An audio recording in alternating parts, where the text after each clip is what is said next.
So there we go. Arsenal with that 3-0 win, dominant throughout, taking all 3 points away from this game. After the match, Mikel Arteta did speak about Martin Odegaard. When we talk about fluidity, understanding, chemistry, timing, he's one of the best to do that, to manage the tempo of the game, when to accelerate it, when to slow it down. Obviously, he's been missed. When he's on the team, you can sense something that is different. It's difficult to put a finger on it, but it's different. Some players, they never have time, and some other players, they have the ability to manage all the time to have a second or two. And Martin is that because he's always in the right moment, in the right spot. And the touch. And the touch helps as well, yes. Just in his relationship with Bukayo, I mean, obviously you work on these relationships all the time in the team, but those two in particular, they just seem to have telepathy, I don't know what it is, some kind of special understanding.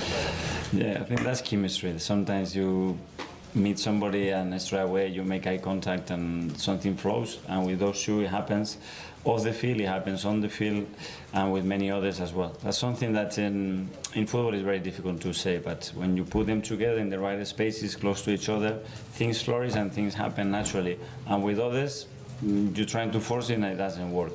With these two, obviously, we are very, very lucky to have them. Yeah, both Shaka and Odegaard given ovations when they were with Well, I think the telepathy is they're damn good players.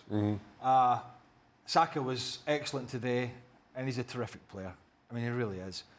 But Odegaard, what he did today, the positions that he took up, the clever positions in areas where Forest couldn't get near to him, was just, it was an excellent reading and understanding of the game. And that's before you get to the fact he gets turned on the ball and drops a shoulder and plays a pass. He understands where to be to receive the ball. And Nottingham Forest just couldn't handle it. Arsenal were excellent. They did drop Havertz, which has been a bugbear of mine, as you know, and I just think I think he's been a passenger, and he has, and Frank's been on that train as well. Gabriel Jesus comes in. He's not exactly a world beater and did not play magnificently well, but Havertz hasn't been playing well. There is no doubt about that.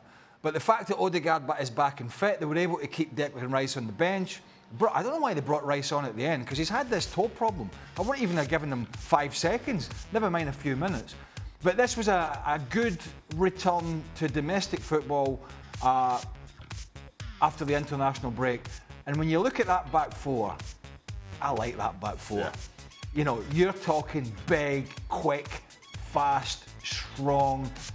Completely the opposite of actually Frank was talking about Man City. These guys want to defend.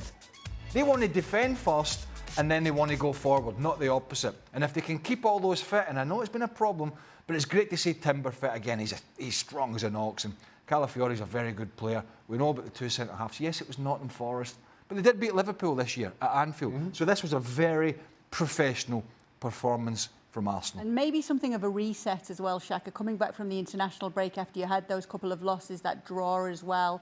Odegaard in the team, a reset for Arsenal to look for what's ahead now. Absolutely, and again, we'll keep talking about Odegaard because when he got injured, played for Norway back in October, I thought just coming into that international break, rather oddly, people started to question exactly how good, how important Martin Odegaard was to Arsenal, and then all of a sudden he goes down injured, and you see the absolute difference. And I think Arteta was right in saying, you're not quite sure, you can't quite put your finger on what it is he does, but when he's on the park, the team is just so much better.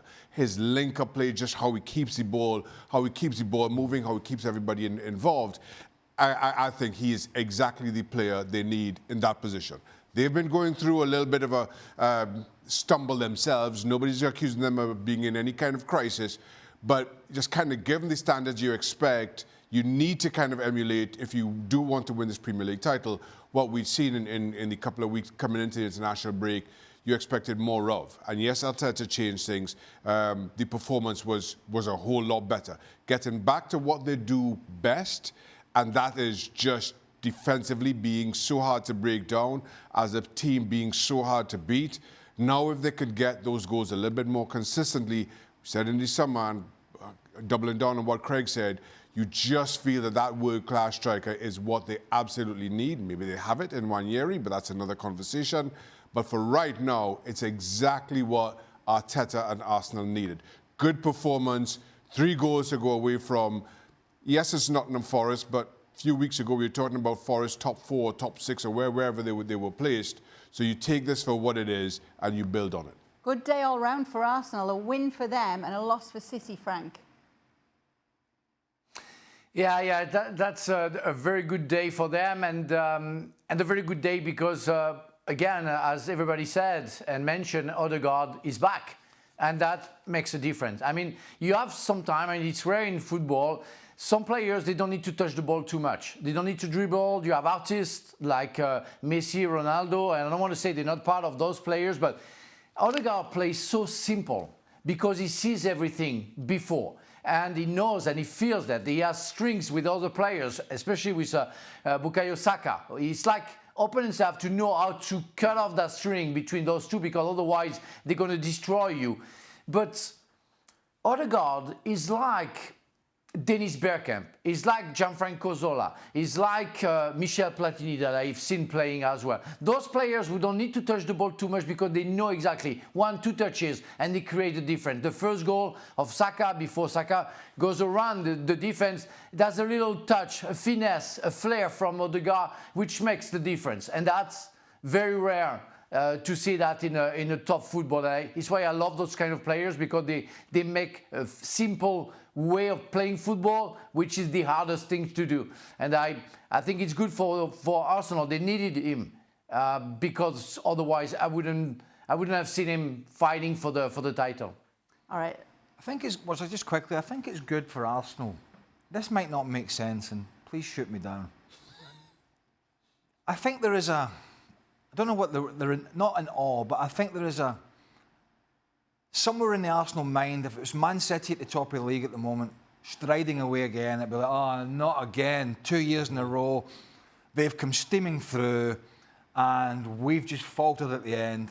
But if City continue to sort of stumble and it's Arsenal going up against Liverpool, which it looks as if it could be, it's early in the season, you just feel that won't affect them in the same way that City did. City just great in your mind because you think it's coming. I know it's coming. And it did the last 2 years. But if they continue to have their problems and Arsenal are going up against Liverpool, who have been good, that's going to be their best chance, I think, to win this league. Because whilst I think, I'm not saying they fear City, because they've had some good results of them, but they fear the fact that City generally get the job done.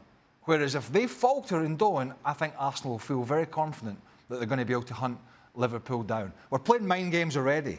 It's even in my mind. But I think, from Arsenal's perspective, it's not just about Odegaard. If that back four stays fit, for me, that is a brilliant foundation to go and put a proper challenge in all the way to the end of the season.